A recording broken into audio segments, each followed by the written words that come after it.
வணக்கம், நான் டாக்டர் மைதிலி. நாளும் நலமும் நிகழ்ச்சியில் உங்களை சந்திக்கிறதுல மகிழ்ச்சி.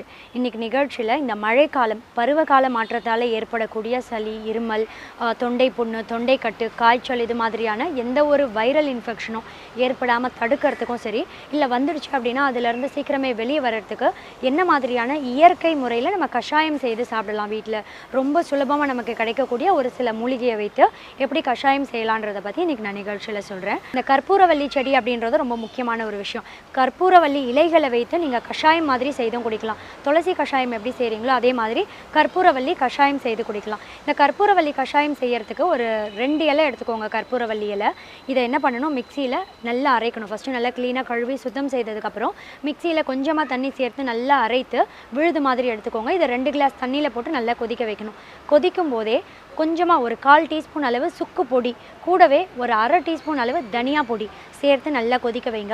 கொதித்து கொஞ்சம் கொதி வந்ததும் மிளகுத்தூள் கொஞ்சமாக ஒரே ஒரு சிட்டிகை மிளகுத்தூள் சேர்த்து, ஸ்வீட்டுக்கு இனிப்பு வேணும் அப்படின்னா பனை வெல்லம், அப்படி இல்லைனா பனங்கற்கண்டு ஏதோ ஒன்று சேர்த்து இந்த 2 கிளாஸ் தண்ணின்றது 1 கிளாஸ் அளவு கொதித்து குறைந்து வந்ததும் வடிகட்டி இதை என்ன பண்ணணும், வெதுவெதுப்பான சூட்டில் காலையில் ஒரு 15லேருந்து 20 மில்லி, ராத்திரி அதே மாதிரி காய்ச்சல், சளி, இருமல் இருக்குது அப்படின்னா இரவு நேரத்துலேயும் ஒரு 15-20 மில்லி. நீங்கள் ப்ரிகாஷனுக்கு தான் எடுக்கிறீங்க அப்படின்னா ஒரு நாளைக்கு ஒரே ஒரு தடவை ஒரு 15 மில்லி அப்படின்றதே போதும். இந்த கற்பூரவல்லி கஷாயம் நீங்கள் எடுத்துக்கலாம். அப்படி இல்லைன்னா நீங்கள் ரசம் வைக்கிறீங்க அப்படின்னா ஒரு 2 கற்பூரவல்லி இலைகளை அதில் கிள்ளி போட்டுடலாம், அரைச்சி ரசத்தோடு சேர்த்துடலாம். இந்த கற்பூரவல்லி இலைகள் அப்படின்றது பார்த்திங்கன்னா இப்போ இருக்கக்கூடிய டெங்கு காய்ச்சல் ரொம்ப பரவலாக நிறைய குழந்தைகளுக்கு வந்துட்டு இருக்கு இல்லையா. இந்த டெங்கு காய்ச்சல்லாம் ஏற்படாமல் தடுக்கிறதுக்கு துளசி இலைகளும் கற்பூரவல்லி இலைகளும் ரொம்ப ரொம்ப உதவியாக இருக்கும். அதே மாதிரி ஆடாதொடை அப்படின்ற ஒரு இலை, இது டெங்கு காய்ச்சல் வந்தவங்களுக்கு அந்த வைரல் இன்ஃபெக்ஷன் வந்துருச்சு அப்படின்னும் போது அவங்களுக்கு பிளேட்டிலெட் கவுண்ட் வந்து ரத்தத்தில் கம்மியாகும்.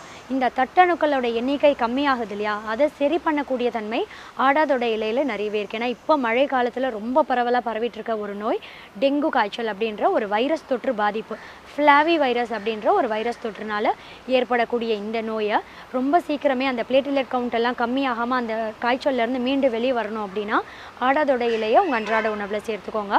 அதே மாதிரி டெங்கு காய்ச்சல் வந்துடுச்சுன்னா இந்த மழை காலத்தில் பப்பாளி இலையோட சாறு, பப்பாளி இலைகளை கொஞ்சமாக தண்ணி சேர்த்து அரைத்து ஒரு 10 மில்லி காலையில், இரவு நேரத்தில் ஒரு 10 மில்லி, இதெல்லாம் இந்த மழை காலத்தில் நீங்கள் சாதாரணமாக எடுத்துகிட்டே வந்தீங்கன்னா எந்த ஒரு வைரஸ் தொற்று பாதிப்புமே ஏற்படாமல் தடுக்க முடியும். கற்பூரவல்லி, துளசி இலைகள்லாம் சொன்னேன் இல்லையா, ஆடாதொடைன்னு. அதே மாதிரி முசுமுசுக்க இலைன்னு ஒன்று கிடைக்கும்.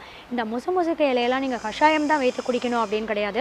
நீங்கள் அடை மாதிரி சுட்டு, இல்லை தோசை சாப்பிட்றீங்கன்னா தோசை மாவில் முசுமுசுக்க இலையை நல்லா அரைத்து தோசை மாவில் சேர்த்துடலாம். இப்படி முசுமுசுக்க இலை தோசை, அடை மாதிரிலாம் செய்து சாப்பிட்றதும் எந்த ஒரு வைரஸ் தொற்று பாதிப்பு ஏற்படாமல் தடுக்க முடியும். இப்போது எக்ஸ்டர்னல் அப்ளிகேஷன் குழந்தைகளுக்கெல்லாம் பார்த்திங்கன்னா குறிப்பாக நெஞ்சு சளி அதிகமாக வருது, காய்ச்சல், வறட்டு இருமல், சளி இதெல்லாம் வருது இல்லையா. இப்படி இருக்கும்போது குழந்தைகளுக்கு எக்ஸ்டர்னலாக என்ன அப்ளை பண்ணலாம் இயற்கையான முறையில் அப்படின்னா, குழந்தைகளுக்கு கற்பூராதி தைலம் அப்படின்னு கடைகளில் கேட்டிங்கன்னா கிடைக்கும். இந்த கற்பூராதி தைலத்தை வாங்கி கொஞ்சமாக சூடு பண்ணி வெதுவெதுப்பான சூட்டில் தொண்டை பகுதியிலேருந்து நெஞ்சு வரைக்கும் ஃபுல்லாக நல்லா தேய்த்து ஒரு 5 நிமிடம் நல்லா தேய்ச்சிட்டு அப்படியே விட்டுருங்க. இரவு நேரத்தில் தூங்க போகிறதுக்கு முன்னாடி தேய்ச்சிட்டு அப்படியே விட்டுடலாம்.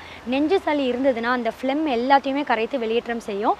செஸ்ட் கன்ஜெஷனை சீக்கிரமே கிளியர் பண்ணக்கூடிய தன்மையும் கற்பூராதி தைலத்தில் நிறையவே இருக்குது. இதை வெளியில் கடைகளில் வாங்காமல் நீங்கள் வீட்டிலேயே கூட எப்படி செய்யலான்னா, கொஞ்சம் தேங்காய் எண்ணெயை நல்லா சூடு பண்ணுங்கள். சூடு பண்ணிவிட்டு அடுப்பை ஆஃப் பண்ணதுக்கப்புறமா அந்த தேங்காய் எண்ணெயில் கொஞ்சம் கற்பூரத்தை அப்படியே பொடி பண்ணி போட்டுருங்க. இது நல்லா சூடு ஆறினதுக்கப்புறம் தொட்டு குழந்தைகளுக்கு இதை டெய்லி அப்ளை பண்ணலாம். இப்படி செய்துகிட்டே வந்தால் சளி, வறட்டு இருமல், நெஞ்சு சளி எல்லாமே வெளியேற்றம் அடையும். இன்றைக்கி நிகழ்ச்சியில் மழை காலத்தில் நம்ம எடுக்கக்கூடிய ப்ரிகாஷன் என்ன, எந்தெந்த மூலிகைலாம் மழை காலத்தில் நமக்கு உதவியாக இருக்குன்றதை பற்றி பார்த்தோம். மீண்டும் வேறொரு ஆரோக்கிய நிகழ்ச்சியுடன் உங்களை சந்திக்கிறேன். நன்றி கூறி விடைபெறுவது டாக்டர் மைதிலி.